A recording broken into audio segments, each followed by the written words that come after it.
हम लोगों का पहली बार इंटरेक्शन हुआ है, तो मैं अपने आप को इंट्रोड्यूस कर रहा हूँ। My self doctor Asif Khan, consulting Ayush practitioner attach with hill life hospital, and now I am looking after administration. मैंने ये प्रेस कॉन्फ्रेंस कुछ मुद्दों के लिए लिया है। साबिया एंड फ़हीम अंसारी ने एक पिछले मंथ में एक रमज़ान के दौरान उनने एक प्रेस कॉन्फ्रेंस लिया था, जिसमें उनने कुछ हिल लाइफ हॉस्पिटल के लिए एलिगेशंस लगाए थे, तो उसका जवाब देना है। और एक अहद पेशेंट था, उनके भी कुछ मुद्दे थे हिल लाइफ को लेकर, उसको भी एड्रेस करना था। सबसे पहले मैं सबको जय महाराष्ट्र, जय भीम, जय श्री राम, अस्सलाम वालेकुम, गुड आफ्टरनून बोलना चाहता हूँ कि आप लोगों ने मैंने बुलाया और आप लोग आए। एक्चुअली मैं तो चाहता था कि ये जो यहाँ पे जो टीवी है वहाँ पे उन लोगों का एलिगेशन प्ले करूँ और ये करूँ, बट उसको बहुत टाइम हो जाता, तो इसलिए मैं आपसे रिक्वेस्ट करूँगा अगर आप लोग एडिटिंग करके दे सकते हो तो दे दीजिएगा, ठीक है। मार्च के दूसरे हफ्ते में फ़हीम एंड साबिया अंसारी इनने बीएमसी में एक प्रेस कॉन्फ्रेंस लिया कि हिल लाइफ के हॉस्पिटल और उनके 3 डॉक्टरों पे एफआईआर हुआ, और उनने अपनी आप बीती बताई, बराबर है। बट उनने जब अपनी आप बीती बताई तो उसमें उनने जो 3 किरदार है जिसके वजह से हिल लाइफ हॉस्पिटल के ऊपर एफआईआर हुआ, उनका नाम तक नहीं लिया। उनका नाम है माज अंसारी, जो कि उनके भतीजे लगते हैं, रुमना अंसारी, जो कि उनके भतीजे की बीबी है, और शकील। ये 3 बंदों का नाम भी नहीं लिया जिसके ऊपर हिल लाइफ के डॉक्टर्स के ऊपर एफआईआर हुआ है इनके वजह से। स्टार्ट में उनने बोला उनका फ्लाईओवर पे एक्सीडेंट हुआ, उनने अपने हस्बैंड को कॉल किया तो उनके हस्बैंड ने मास को कॉल किया, जो कि हमारे यहाँ पे एज आ आरएमओ काम करता था। उनने उनको यहाँ पे बुलाया, माज यहाँ से भी गायब, उनने रेफरेंस दिखाया नहीं, माज ने लाया है। फिर उसके बाद बेचारे डॉक्टर संतोष यादव सर, उनने ना पैथी का विचार किया ना कुछ विचार किया। मेरा एक डॉक्टर कलीग है, उनकी जो ये थी उनकी चाची, उनको फ्री में देखा, फ्री में ओपिनियन लिया, और उनने हमको सिखाया गया है कि जब भी लिगामेंट टेयर होता है लगेज ऑपरेशन नहीं होता, पहले कंजर्वेटिव मैनेजमेंट, वो भी 1-2 महीने बाद। और फ़हीम भाई ने भी अपने इंटरव्यू में बोला है उनकी बीवी माशाल्लाह 52 साल की उम्र में 6 माला चढ़ जाती थी, तो उसको भी कंसीडर करके उनने कंजर्वेटिव मैनेजमेंट लिया। फिर उसके बाद 1 महीने के बाद उनने एमआरआई कराया। फिर उसके बाद वो डॉक्टर शाहिद के पास आई। जब सर ने बोला कि रिपेयर नहीं हुआ तो डॉक्टर शाहिद के पास आए, क्योंकि डॉक्टर शाहिद सर यहाँ के ओनर रहे। तो उनने कलीग समझ के जो ऑपरेशन कहीं पे भी जाइए लाख रुपए के ऊपर होता है, 1.5 लाख के ऊपर होता है, विद पैकेज 90,000 में करके दिया। ये डॉक्टर शाहिद की गलती हुई, उनको कंसीडर करना। फिर उसके बाद आई जाइए, फिर डे ऑफ उनने बोला कि ऑपरेशन हुआ 30/7/2022 को, ये पेपर है मेरे पास उनका।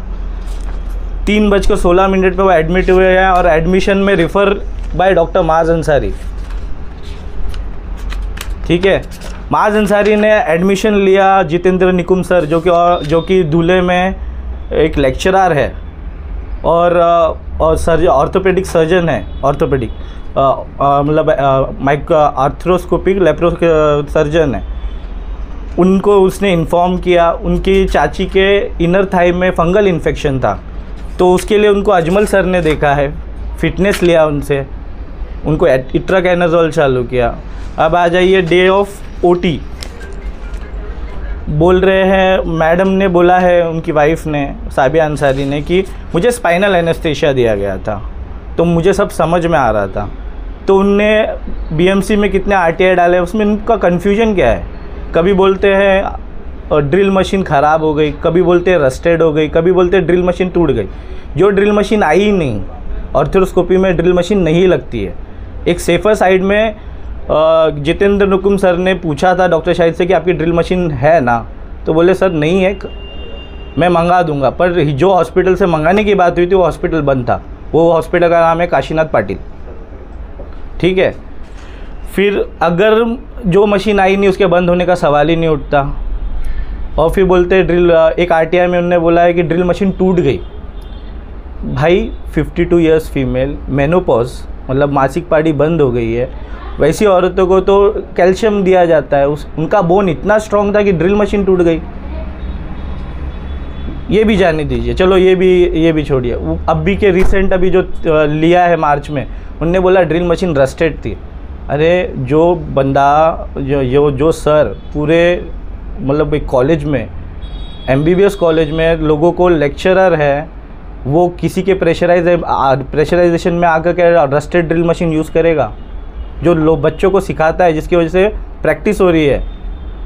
ये सिर्फ बोलने का और बोलते रहने का बस यही है। फिर उनके बाद उनने बोला कि जब मेरा ऑपरेशन हो गया तो कोई डॉक्टर अटेंड नहीं करता था, सिस्टम उससे मिसबिहेव करती थी, और मैं पेन में थी तो मुझे सेडेशन दिया जाता था कि मैं सो जाऊं। पहली बात तो जो बंदे इतना लड़ सकते हैं, क्या उस वक्त नहीं लड़े रहते? और दूसरी बात माज अंसारी के हर वक्त ऑर्डर ये है, रुमना अंसारी का ये है, कौन है रुमना अंसारी, RMO, उनकी भतीजी की बीवी। मतलब मैं क्या बोलूँ, हिल लाइफ हॉस्पिटल इनके भतीजी मतलब इनके साथ मिसबिहेव कर रहा था, तो इनके भतीजी और भतीजे का हाथ था। अपने ही रिलेटिव को इन लोगों ने सेडेशन दिया। मतलब एलिगेशन की एक हद होनी चाहिए। जब डॉक्यूमेंटेशन है तो झूठ भी नहीं बोलना चाहिए, वो भी रमज़ान के मौके पे झूठ बोल रहे हैं आप लोग, ठीक है।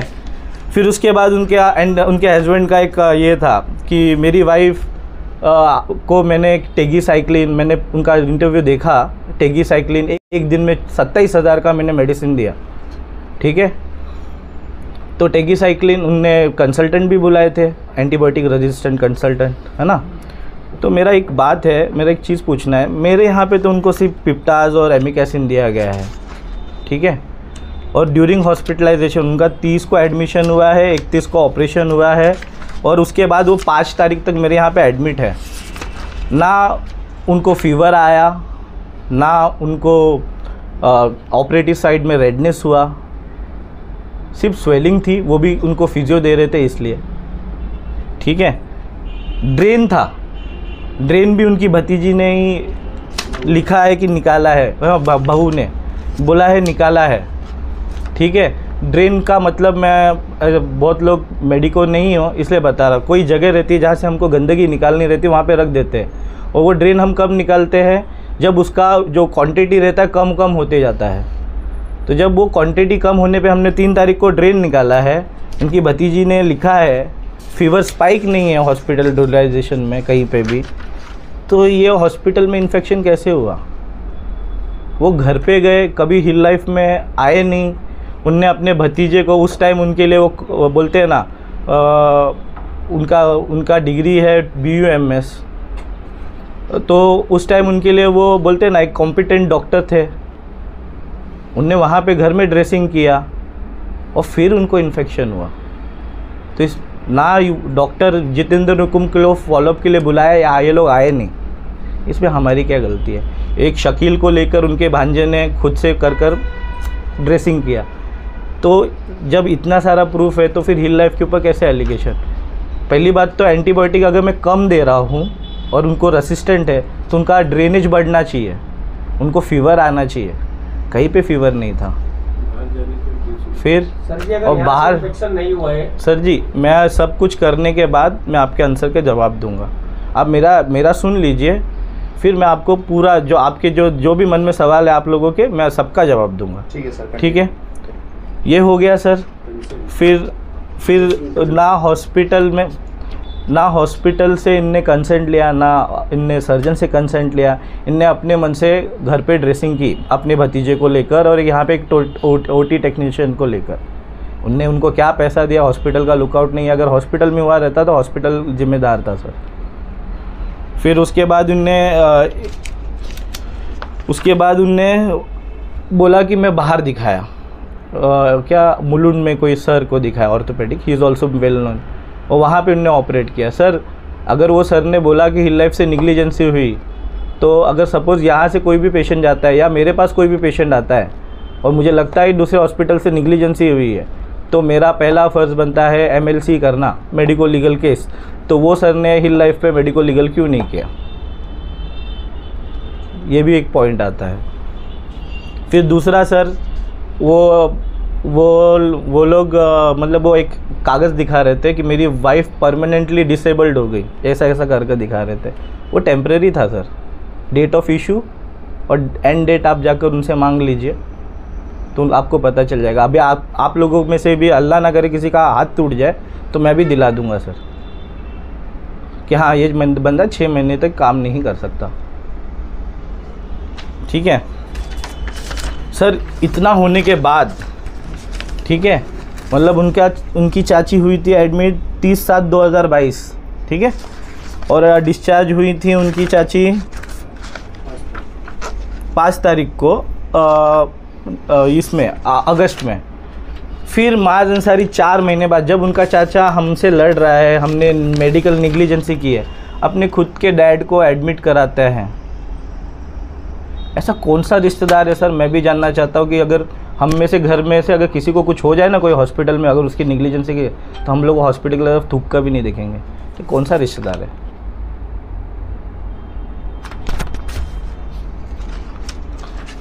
और सर इतना सब कुछ होने के बाद हिल लाइफ हॉस्पिटल पे शकील अंसारी, माज अंसारी के स्टेटमेंट पे हिल लाइफ हॉस्पिटल पे FIR होता है, उनके 3 डॉक्टर्स पे होता है। किस बेस, वो भी 2 साल बाद शायद से सितंबर अक्टूबर में 2025 में उनका स्टेटमेंट लिया गया है। और स्टेटमेंट भी किसने, मेडिको लीगल वाले ने नहीं लिया, पुलिस ने लिया है। और उस बेसिस पे बोलते हैं ना, उस बेसिस पे सिविल सर्जन ने दे दिया। I am shocked. ये देश का कानून है, एक गुंडे, एक क्रिमिनल, एक मर्डरिस्ट को भी ना अपना बोलते ना पक्ष रखने का हक दिया जाता है। कैसे हुआ मुझे नहीं पता। आप शकील से पूछ लीजिए उसको हिल लाइफ से क्यों निकाला गया। उसको निकाला गया जातिवाद। उसने doctor Mujib, orthopaedic surgeon spine, शहराज में भी बैठते हैं, उनको मारा था, मेरे सामने मारा है। मेरा हॉस्पिटल हो, बच्चे का करियर ख़त्म हो जाता है, इसलिए मैंने कोई एक्शन नहीं किया। मैंने मुजीब सर को पर्सनली रिक्वेस्ट कर यहाँ पे ही मुजीब सर उनकी वाइफ के सामने मारा है, क्योंकि वो एनेस्थीसिया है। हिंदू मुस्लिम सिया सुन्नी, मैं हॉस्पिटल चलाने बैठा हूँ सर। मेरे लिए कास्ट नहीं मायने रखता, कोई भी आएगा मैं करूँगा काम उसका, चाहे वो मोमेडियन रहे, नॉन मोमेडियन रहे। उसके लिए उसको निकाला। माज अंसारी को क्यों निकाला, ये मैं आपको ये दोनों का रिटर्न, मैं हॉस्पिटल एडमिनिस्ट्रेशन जो उस टाइम देख रहे थे, मैं उनको बोलूँगा आप लोगों को रिटर्न दे दे उसका, क्योंकि शायद से महाराष्ट्र का रजिस्ट्रेशन नहीं था। और उनके ये जो इलीगल एक्टिविटीज़ चल रहे थे हॉस्पिटल में, जो पेशेंट आया उसको पर्सनली बिना हॉस्पिटल को पूछे ड्रेसिंग और फॉलोअप देना, उसकी वजह से निकाला गया। वो हॉस्पिटल एडमिनिस्ट्रेशन ने मुझे बताया, क्योंकि माज अंसारी के सामने टाइम पे मैं नहीं था, पर मैं उस टाइम के एडमिनिस्ट्रेशन को बोल दूंगा। ठीक है। फिर सर उनने एक एलिगेशन लगाया कि डॉक्टर शाहिद सर की वाइफ ऊंचा रसूख रखती हैं, पुलिस में पहचान रखती हैं, इसलिए उनके खिलाफ़ एक्शन नहीं हो रहा। ठीक है, आप सब जानते रहेंगे, मैं उनका नाम नहीं लूँगा, ठीक है, क्योंकि गलत होता है। तो मैं नहीं बोल सकता सर कि आप मीडिया में पावर रखते हो, आप मीडिया में काम करते हो और आपका एक पर्टिकुलर पार्टी की तरफ ज़्यादा रुझान है, तो उनका रसूख, उनका पहुँच, और मीडिया की पावर लेकर आपने ये सब कराया है। इतने सारे लूप होल्स होने के बाद भी हिल लाइफ के डॉक्टर्स को, ना सर्जन को, ना एनेस्थेटिक को, किसी को भी बुलाया नहीं गया, उनके खिलाफ़ FIR हो गया। आता है, एक कॉमन पर्सन के बीच में भी आएगा। और उसमें भी बोले मशीन स्टेराइल नहीं था। शकील का सर 28, 27, 28, 30 और 31, अगर मैं गलत नहीं हूँ, मुझे जितना याद है, इंस्ट्रूमेंट्स फ्यूमिगेशन का बोले स्टरलाइजेशन का शकील का नोट से साइन करते हैं। और फॉगिंग हुई है, पूरा OT फ्यूमिगेट हुआ है। मेरे यहाँ पे लेमिनार OT है, तो भी हम लोग ने पूरा OT फ्यूमिगेट किया है, उसका भी मेरे पास है। ये सब ना देखे हुए हिल लाइफ के ऊपर एलिगेशन लगा देना और उनके नाम पे FIR हो जाना, कहीं पे तो आपके रसूखदार दोस्तों का हाथ दिखता है। ठीक है। कॉन्स्टिट्यूशनल राइट्स की तो यहाँ पे धजिया ही उड़ा दी, जान दीजिए, उस पर बात ही नहीं करते हैं। उनने ऑन रिकॉर्ड उनने बोला कि बोगस डॉक्टर, आयुष के डॉक्टर, मतलब BMS और BHMS को कंपेयर किया, इनकी लायकी नहीं है, इन लोगों का ये नहीं है। तो सर तो ये लोग ने जो है जो कोविड में सर्व किया था, वो क्या फिर जनता की जान के साथ BMC ने खेला है? अभी भी तो ऑर्डर निकाला है 40 डॉक्टर्स का, मतलब आप लोग जान के साथ खेल रहे हो इनकॉम्पिटेंट डॉक्टर्स को रखकर। और इतना कुछ बोलने के बाद नीमा और बिम्पा जैसी एसोसिएशन उनके खिलाफ एक वाक्य नहीं बोलती। इसमें आपके रसूखदार दोस्तों का हाथ नहीं दिखता, आपका पावर नहीं दिखता। दूसरा वो बोलते बुशरा मैडम साहब, नहीं सॉरी, डॉक्टर बुशरा सैयद साहब, नहीं मैडम, वो आए थे हिल लाइफ को बंद करने उनके केस में। मैडम अगर ऐसा है कि मैडम आपको कुछ दूसरा आंसर देती है और हमको नोटिस कुछ दूसरा देती है, तो इसमें भी आपसे कितना डर रही है उसका उनका रसूख दिख रहा है सर। रसूख की बात तो बोलते हैं ना, उनसे गलती लग रही है। और उन्होंने बोला लास्ट में बोला मेरी सच की लड़ाई है। सर ये कौन सी सच की लड़ाई है जहाँ पे सब कुछ छुपाया जा रहा है? मेरी भी सच की लड़ाई है। और मैं एज ए हिल लाइफ, जब तक मैं एज ए हिल लाइफ में हूँ, एज ए हिल लाइफ का पार्ट हूँ, आप कंज्यूमर फोरम जाओ, हाई कोर्ट जाओ, सुप्रीम कोर्ट जाओ, एज ए नेवी पर्सनल जो मेरे डैडी ने सिखाया है मुझे, I will fight till the end. Supreme court में जाइए आप, मैं सुप्रीम कोर्ट तक लड़ूंगा आपसे, क्योंकि ये आपकी निग्लिजेंसी है, हॉस्पिटल की नहीं है। तो ये बोलते हैं ना, सत्यमेव जयते, जब तक नहीं होगा ना तब तक मैं तो शांत नहीं बैठने वाला, जब तक मैं ज़िंदा हूँ।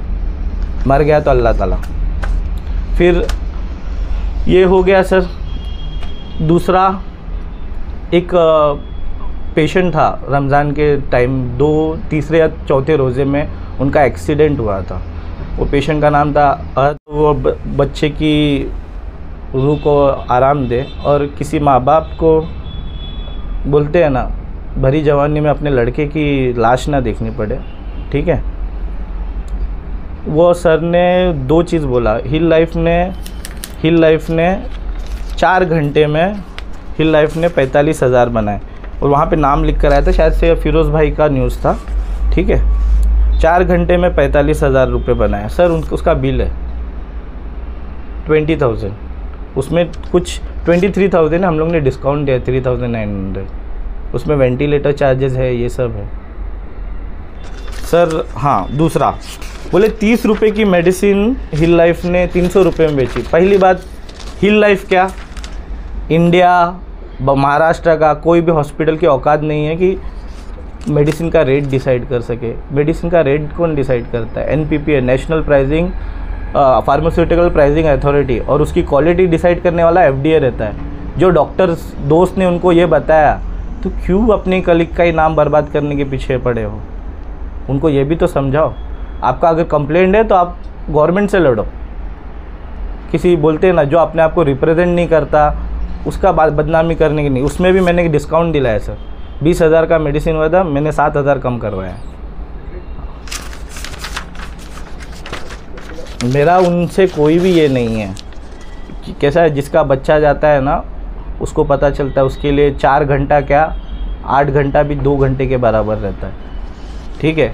फार्मेसी का बिल हुआ, उसमें मैंने 35% डिस्काउंट कराया, ठीक है। जिसका बच्चा जाता है सर, मुझे उनसे कोई भी पर्सनल नहीं है। उनने बोला कि आईजेम, आई डोंट नो उनको आईजेम में क्या सुविधा मिली नहीं मिली। सर मेरा प्राइवेट हॉस्पिटल है, मुझे टैक्स पे करना पड़ता है, BMC को भी पे करना पड़ता है, मेरी लाइबिलिटीज़ है, तो मेरे रेट्स रहेंगे।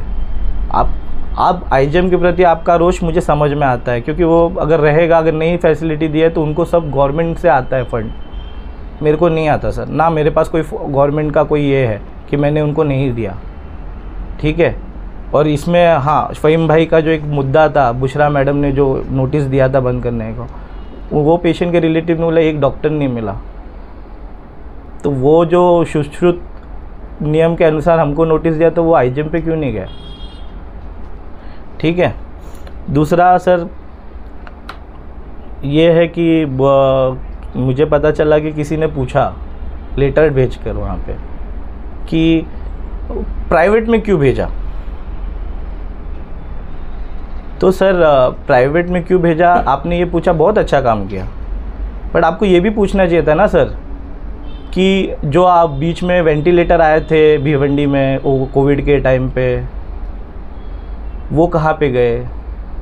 सीटी स्कैन क्यों नहीं हुआ पेशेंट का? 1 CR का सीटी आता है सर, अगर वो पेशेंट का CT हो जाता हमारे पास आता, हम उसको लगेज बता देते सर्जरी लगने वाली है कि क्या लगने वाला है, तो पेशेंट का जान बच सकती थी। सीटी क्यों नहीं हुआ? ठीक है। और हाँ, हिल लाइफ हॉस्पिटल का तो नाम 4 घंटे में 45,000 लगा कर दे दिया न्यूज़ में।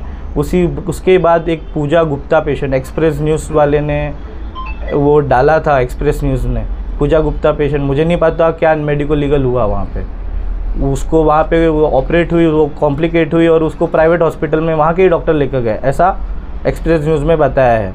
और उसके फादर ने ऑन रिकॉर्ड बोला है 4 घंटे का 40,000 लिया है, ना वो हॉस्पिटल का नाम आया ना ये। तो आपको ऐसा नहीं लगता कि डॉक्टर शाहिद और उनकी वाइफ के बोलते सामाजिक कार्य या उनका जो रुतबा है उसको, या हिल लाइफ को डिफेम करने का ये सब किया जा रहा है? ये क्लियर पता चल रहा है। दूसरा सर, कब तक, मेरा एक भिवंडी की जनता से अपील है, कब तक हम अपने पेशेंट को ट्रांसफ़र होकर मारना चाहते हैं? बोलते पेशेंट आता है यहाँ पे, थोड़ा भी कॉम्प्लिकेट होता है डायरेक्टली आईजीएम जाता है, जो गोल्डन आवर हमारे मेडिकल लैंग्वेज में बोला जाता है, गोल्डन आवर ऑफ ट्रीटमेंट, उसमें से जो 5-6 घंटे का जो गोल्डन आवर रहता है वो पेशेंट सिर्फ ट्रांसपोर्टेशन में उसका चला जाता है 2-3 घंटा, वो क्या बचेगा सर? तो सिर्फ प्राइवेट हॉस्पिटल और डॉक्टर्स को जल्लाद दिखाने से अच्छा है हॉस्पिटल से बात करें। पेमेंट का इशू है तो थोड़ा हॉस्पिटल को डिस्काउंट देने बोले, खुद आप करो थोड़ा जो आपके रहनुमा बनना चाहते हैं वो रहनुमा कंट्रीब्यूट करे, सिर्फ आकर पटेली न करे, और उनके नाम पे जिनको भेजते हैं ना उनको पटेली करने ना बोले।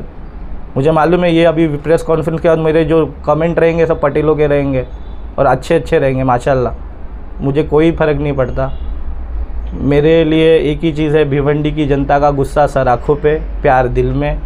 बट मैं यही चाहता हूँ कि 7 साल से सुनते सुनते तंग आ गया हूँ कि भिवंडी को आईजीएम को थाना सिविल बनाएंगे, आईजीएम को जेजे बनाएंगे, कुछ नहीं हो रहा है। बट कम से कम अपने रिलेटिव्स, अपने भाई बहनों को तो मरने से बचाओ। इतना सारा चीज़ें हैं, आप सिर्फ एक ही मुद्दे पे, एक ही हॉस्पिटल के पीछे पड़े हो। ये सीधा पता चल रहा है कि हॉस्पिटल के पीछे पड़े हैं। तो मेरी भिवंडी की जनता से ये है कि आपको प्रॉब्लम है, आप आइए, कॉस्ट लीजिए, हॉस्पिटल को डिस्काउंट करने बोलिए, आपके साथ जो है उनको बोलिए कि भाई आप सिर्फ आकर हॉस्पिटल से वाद मत डालो, आप उनको हेल्प कराओ, वो भी जाने दीजिए। नहीं कर सकते ना तो भिवंडी में इतने सारे हॉस्पिटल है, जो आपको लगे अच्छा हॉस्पिटल है उसमें गवर्नमेंट की योजना ला के दीजिए। हिल लाइफ को नहीं चाहिए, मैं लाऊंगा कहीं से कर। बट आपको लगता है ना तो भिवंडी की जनता इधर उधर नहीं भटके तो वहाँ पे ला के दे दीजिए। तो जैसे भिवंडी की जनता यहाँ पे ही कर ले, आयुष्मान योजना, PMJY, CM फंड, उनको ला के दीजिए ना। सिर्फ उनको डाइवर्ट क्यों कर रहे हो आप, और उनकी फैमिली के लाइफ के साथ क्यों खेल रहे हो? बस इतना ही बोलना था। और भी बहुत मुद्दे हैं, वो रसूखदार और रसूखदार के नाम पे पटेली करने वालों के 3-4 मुद्दे और हैं, पर अभी वो बोलते ना, वो टाइम नहीं आया है कि उसके ऊपर बात करूं। इंशाल्लाह उस पर भी बात करूंगा अगर अल्लाह ताला ने मुझे उस कंडीशन में लाया तो। मैं अपना प्रेस कॉन्फ्रेंस अभी बंद करता हूं। नहीं, मैं पूछूंगा ना। जय हिंद, मैं जय महाराष्ट्र। अभी आप लोगों को कुछ मुझसे क्वेश्चन पूछना है, बिंदास पूछिए। थाने सिविल सर्जन का जो रिपोर्ट था वो आपके ईमेल में नहीं आया, जिसके ऊपर से FIR दर्ज हुआ। ऐसे में कहाँ पे गलती देखा, कौन सी गलती देख के आपने ये सर एक्चुअली सर मेरे को जहाँ तक पता है कि सिविल सर्जन, मैंने आपको बोला भी, सिविल सर्जन ने पुलिस के जो बैठे थे उनने हॉस्पिटल स्टाफ और यहाँ का बोलते ना एक ये लिया, नॉन मेडिको है पुलिस वालों को, उनके स्टेटमेंट पे दिया। मेरा कहना यही था कि अगर सिविल सर्जन को कहीं पे भी लगता कि डॉक्टर की निग्लिजेंसी है तो वो सर्जन और एनेस्थेशिया को क्यों नहीं बुलाए, और उसके बाद अगर ये मेरे खिलाफ रहता ना, मैं ये प्रेस कॉन्फ्रेंस कभी नहीं लेता, फिर मैं इसको कोर्ट में ही डिफेंड करता। बट हमको एक कॉन्स्टिट्यूशनल राइट के हिसाब से हमको हमारा तो प्रतिनिधित्व ही नहीं रखा गया, सीधा आया FIR हो गया, दूसरे दिन प्रेस कॉन्फ्रेंस लेकर डिफेम कर दिया हिल लाइफ को। मतलब आपका आरोप है कि पुलिस ने किसी दबाव में आकर केस दर्ज कर दिया? हो सकता है ना सर। फ़हीम अंसारी सर ये सब क्यों करेंगे? हाँ तो सर इतना सारा वो हिल लाइफ क्यों करेगा? फ़हीम अंसारी सर ये सब जिस तरह से आरोप लगा रहे हैं कि मीडिया आपको टारगेट कर रहा है, तो मीडिया नहीं टारगेट कर रहा सर। अगर मीडिया को टारगेट करना रहता मैं आप लोग को बुलाता ही नहीं। सॉरी, मैं उनके दो चैनल का नाम लिया, एक्सप्रेस न्यूज़ हिंदी और एक फ़हीम अंसारी जो खुद पत्रकार है। मैंने उनका नाम नहीं लिया, सॉरी, मुझे उनके चैनल का नाम भी नहीं पता। फ़हीम अंसारी का इसलिए लिया कि उनने लिया, और एक्सप्रेस न्यूज़ का इसलिए लिया क्योंकि मैं यूट्यूब स्क्रॉल करता हूँ तो वो आया, तो मैंने इसलिए लिया कि सेम मुद्दा है, सेम कंडीशन है, बट वो न्यूज़ कहीं पे भी आया नहीं जितना हिल लाइफ का आया। और कौन से प्राइवेट हॉस्पिटल में गया वो भी एक ये रखा गया, क्या बोलते हैं, एक सस्पेंस रखा गया। क्यों देना चाहिए था ना सर। सर पीड़िता का आरोप है कि ऑपरेशन थिएटर में पावर चली गई। सर जी, पीड़िता का आरोप है, मेरे यहाँ पे ना सर बैकअप है, मैं आपको दिखा देता हूँ। अगर आपको चलना है तो मैं आपको पीछे दिखा देता हूँ। जैसी लाइट जाएगी ना 5 सेकंड के अंदर ऑटोमेटिक जनरेटर डाउन होता है। हमने पावर बैकअप रखा है, इतना तो पता है। 50 बेडेड हॉस्पिटल चालू करने के लिए पावर बैकअप रखना पड़ता है। कहीं ना कहीं ये नहीं लगता है कि अब जो फ़हीम के जो रिश्तेदार हैं, सब उनके ऊपर ढकेलने का काम हो रहा है? सर वो उनके ऊपर नहीं, उनके साथ मिलकर हिल लाइफ हॉस्पिटल और डॉक्टर शाहिद सर के ऊपर ये ढकेलने की कोशिश की जा रही है। और अगर सर एक बात बताइए, मैंने इतने सारे पॉइंट्स दिए, उसके बाद भी FIR डॉक्टर शाहिद सर पे और वो बेचारे 3 कंसल्टेंट पे होता है। तो सर एक बात बताइए, जो शाहिद सर का एक आरोप है कि उनसे पैसे मांगे जा रहे हैं, वो कहाँ पे गलत है? फ़हीम ने जो दूसरा भी आरोप लगाया था कि ये जो सारे ऑर्डर फॉलो हो रहे थे, जो माज ऑर्डर फॉलो कर रहे थे, वो वरिष्ठ डॉक्टरों के।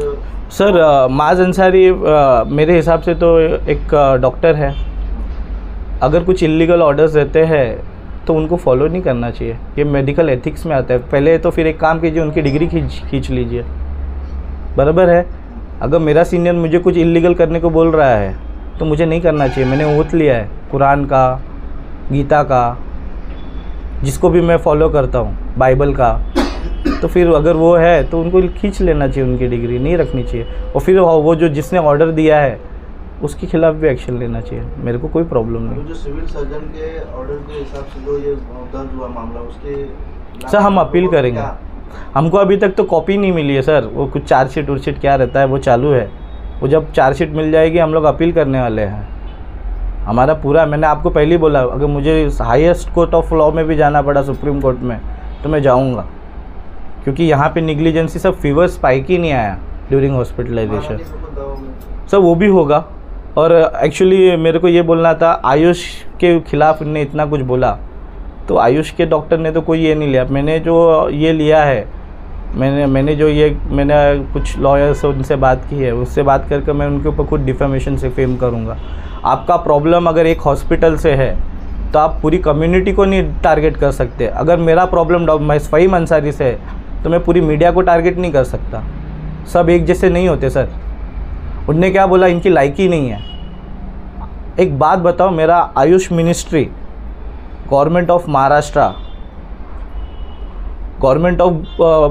गवर्नमेंट ऑफ इंडिया, इनसे एक ही अपील है सर, अगर ये हमारी उनके कहने में अगर सत्य है ना कि हमारी लायकी नहीं है, तो बंद करो वो कॉलेजेस, और नहीं है तो उनके ऊपर एक्शन लो। और कोविड में हम लोगों ने सर्व किया है।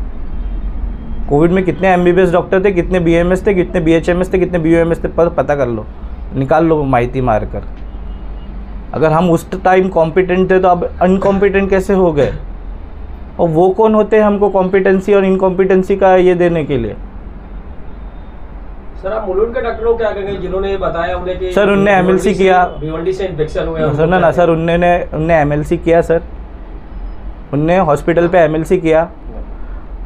वो तो कोई भी बोलेगा भिवंडी से ये हुआ। अगर आप हिस्ट्री छुपाओगे, आप जब इतनी हिस्ट्री छुपा रहे हो कि आपके भतीजे ने ये सब किया है, जब आप हिस्ट्री, आपने बताया उनको कि मैंने घर पे ड्रेसिंग की, आप अगर हिस्ट्री छुपाओगे तो वो कोई भी ये करेगा। तो भी मैं पूछ रहा हूँ कि उनने अगर उनको लगा, इन लोगों ने अगर मेरे हॉस्पिटल का नाम लिया तो मेरे हॉस्पिटल के खिलाफ एमएलसी क्यों नहीं की? और सर कौन सा, मतलब बोलते ना 7 तारीख को ये हुआ, उनके बाद उनको प्रॉब्लम चालू हो गया। और कितना उनके डैडी को उनने एडमिट किया है, उनके डैडी को उनने एडमिट किया है, लेट मी सो 9/11। सर ऐसा कौन सा रिलेटिव रहता है कि मतलब इतना होने के बाद, उसके फैमिली के साथ होने के बाद ना सिर्फ कंटिन्यू हॉस्पिटल में काम किया, इवन अपने फादर को भी ये किया। मतलब कहीं पे तो ना वो उनने प्रेशराइजेशन में कुछ किया है ना कुछ, उनको पता है कि वो गलत है, पर तो भी अभी किसी वजह से वो साथ दे रहे हैं, मुझे नहीं पता। और जहाँ तक है सर, मैंने हमारे हॉस्पिटल ने शकील को निकाला क्योंकि हमको एक बोलते ना अच्छा क्लाइमेट चाहिए था कि हिंदू मुस्लिम नहीं होना चाहिए, वो बोलते ना सिया सुन्नी नहीं होनी चाहिए, एक साथ बैठ के मेरा स्टाफ खाना खाना चाहिए, इसलिए उसको निकाला। और मास को निकाला मिस प्रेजेंटेशन और इलीगल एक्टिविटीज़ के लिए। मतलब मुझे ऐसा बताया गया है, मैं आपको लिखा के दे दूँगा कि उनका रजिस्ट्रेशन नहीं था। एक्चुअली वो मेरे साथ काम किए हैं कोविड में, मुझे लगा बीएमसी ने रखा है तो उनका महाराष्ट्र का रजिस्ट्रेशन रहेगा, और उससे पहले वो वेदांत और टाइटन में उनने काम किया है, ऐसा वो बोले थे, मुझे नहीं पता, ठीक है। तो इसकी वजह से मैंने उनको रखा, तो बाद में इनको पता चला, इन्हें निकाल दिया ये सब चीज़ से। अब ये दोनों के स्टेटमेंट के ऊपर हिल लाइफ के ऊपर एफआईआर हो गया, उनके डॉक्टर्स के ऊपर हो गए, तो ये कॉमेडी लगती है। उन्होंने आरोप लगाया था कि फिजियोथेरेपिस्ट की जो थेरेपी रहती है वो बर्दाश्त नहीं कर पा रहे थे, फिर भी ज़बरदस्ती दी गई। सर जो भी फिजियोथेरेपिस्ट है वो ना अपने हिसाब से करते हैं कि पेशेंट की कितनी थ्रेशोल्ड है, कितने कम उसमें एक्सरसाइज में उसको कितना पेन होता है, वो धीरे धीरे बढ़ाते हैं। कोई बेवकूफ़ तो नहीं रहेगा कि आया और सीधा पैर मोड़ दिया, धीरे धीरे करते हैं। तो अभी एलिगेशन लाने के लिए कोई कुछ भी बोल दे, मैं बोल दूँ कि भाई वो खुद से ही पैर मोड़ रहे थे। सर हिल लाइफ हॉस्पिटल के ऊपर ये भी आरोप लग रहा है कि आईजीएम से जो पेशेंट है वो यहाँ पे रिफर किया जाता है, ऐसा भी। सर कौन से हॉस्पिटल में नहीं जा रहा आपके आईजीएम से? केवल नहीं सर, कौन से हॉस्पिटल से नहीं जा रहा है?